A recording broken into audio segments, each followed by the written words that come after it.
In the slow-spinning days when humanity still called the late expansion, there was a young pilot named Kale who flew a courier, dart between the bright core worlds and the lonely stations of the periphery. He was quick with a smile, quicker with his ship, and quickest of all to believe that nothing in the wide dark could ever truly touch him. One night, after delivering medical isotopes to a plague-lit moon, Kale docked at the free port of Vantadrift. The station hung like a silver thorn inside the glowing veil of the Cygnus Veil Nebula, a place where every law was negotiable and every pleasure had a price. In the lower rings, he met a woman who called herself Lyra. She wore a cloak of living midnight that shifted like spilled oil across her shoulders, and her eyes held the color of twin black holes. Beautiful, depthless, promising to swallow everything and give back only silence. She spoke softly, the way nebular gas whispers before it ignites. "Come with me," she said. "I know paths through the dark that no chart has ever marked. I can show you pleasures that make the core worlds feel like graves." Kale laughed, because he was young and had never yet paid for laughter. He followed her through corridors that smelled of ozone and honeyed smoke, past chambers where strangers traded memories for flesh and flesh for credit, until they came to a private dome that looked out upon the nebula's slow fire. There, on a couch woven from comet silk, she poured him wine the color of arterial blood. The first sip tasted like every star he had ever wanted. The second sip tasted like every star he would never reach if he stayed. While her fingers traced the controls of his heart, an old voice spoke behind him, quiet, steady, impossible to ignore. Kale turned. An elder pilot stood in the doorway, face scarred by micrometeorites, flight jacket patched 100 times, eyes calm as vacuum. On his chest, he wore the plain silver circle of the long haul. Gild those who ferry children's vaccines and famine grain, and never take a shortcut for profit. The elder did not shout. He did not command. He simply said, "Son, listen for a moment with the ears you were born with, not the ones she is selling you." Then, as if the nebula itself leaned in to hear, the old man told a story within the story. Long ago, he began, before the first expansion, a father stood on the bridge of his ship and watched his son prepare to launch into the same dark that had once almost killed him. He did not command.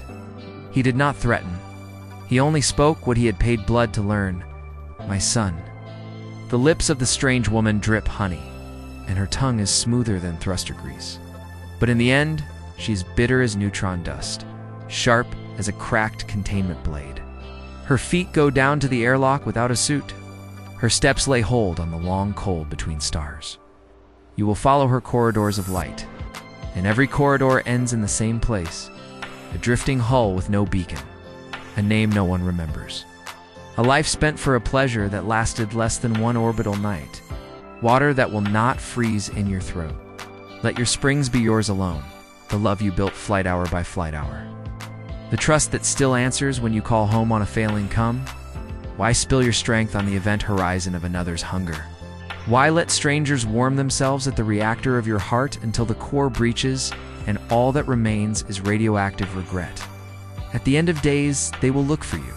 The wife who waited, the children who grew up watching the sky for your running lights, the friends who would have died beside you in any honest fight, and they will find only silence where your voice used to be. So keep your way far from her. Do not even coast near the gravity well of her ports, for her house tilts toward the outer dark, and all who enter lose the path home. The elder finished speaking. The nebula outside the dome burned violet and gold, beautiful and indifferent. Kale looked at Lyra.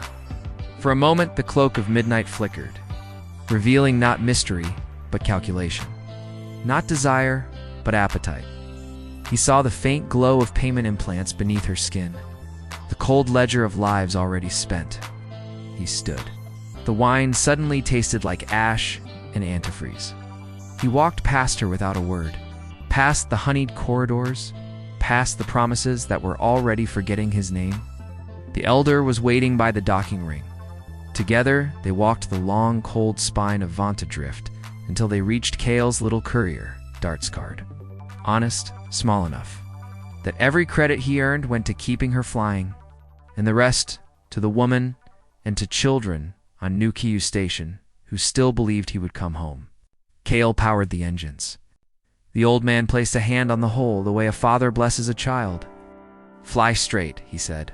"The dark is wide and full of graves that sing with pretty voices. Keep to the deep channels you carved with your own heart. They will bring you home." Cale lifted away from Vantadrift. Behind him, the nebula still burned, beautiful as ever, hungry as ever. Ahead of him, the running lights of honest shipping lanes blinked like patient stars, and for the rest of his long, imperfect, faithful life, whenever Cale passed a pleasure port flaring bright against the dark, he remembered the taste of poisoned honey, and the voice that had spoken quietly enough to save him. "Drink from your own well. Guard your heart, it is the fusion core of your days, and come home." He always came home. That is the whole of the matter.